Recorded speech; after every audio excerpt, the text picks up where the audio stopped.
Well, the measles outbreak in the United States growing worse by the week. In fact, measles cases nationwide are approaching levels not seen in 25 years. Fortunately, so far, there are no cases here in Nebraska. That's right, Nicole, but that is true. But even so, the possibility of the measles coming to our state can't be ruled out right now. And health experts here are keeping a very close eye on the changing situation. Channel 8 Eyewitness News reporter Brian Campbell live in the newsroom with all the important details. Brian, good to see you. Yeah, good morning, Owen and Nicole. In the last 10 years, Nebraska has only seen 4 cases of the measles. According to local doctors, this recent outbreak has increased everyone's vigilance in making sure their vaccines are up to date. You want to read a book? Are there books Here, yes, that's perfect. Michelle Bleemeister has always had a more natural approach when it comes to her 2 daughters' health care. We're not a family to just jump to go to the doctor, or, my daughter has a cough, so I got to jump and go to the doctor. We really believe it's good to kind of work it out of their system. But when it comes to vaccinations, When you're talking about, deadly diseases or deadly viruses, that's something we're like, well, let's not skip on that one. that's a mindset Carrie Perkypile agrees with. She's part of the medical team at CHI Health. With 71 new cases being added to the list of measles outbreaks last week alone, she says vaccinating is more important than ever. After the first dose of the vaccine, you have approximately only a 7% chance of contracting the virus.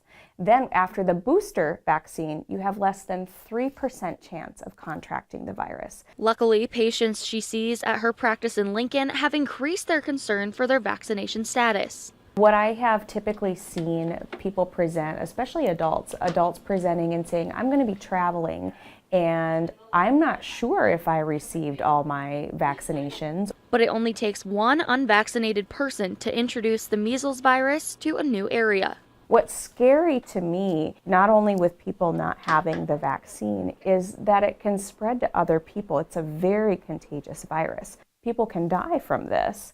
Which is why parents like Michelle decided they'd rather be safe than sorry when it comes to their children's defense against these dangerous diseases. My kids are both smart and healthy and happy, and so I don't look back on it and think, man, that was a bad idea.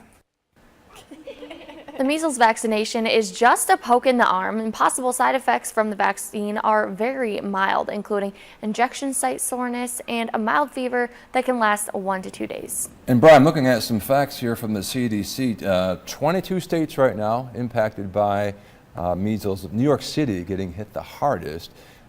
Iowa, Missouri, Colorado all have measles cases. Again, not here, but nationwide, we haven't seen these numbers in a long time. Yeah, that's right. The total number of nationwide cases is up to 626, and experts expect that to grow in the next 4 months, surpassing 2014's record high. So it's still a growing case right now. More states being added to the list as the weeks go on. But if you're vaccinated, your chances of getting the measles is that much lower.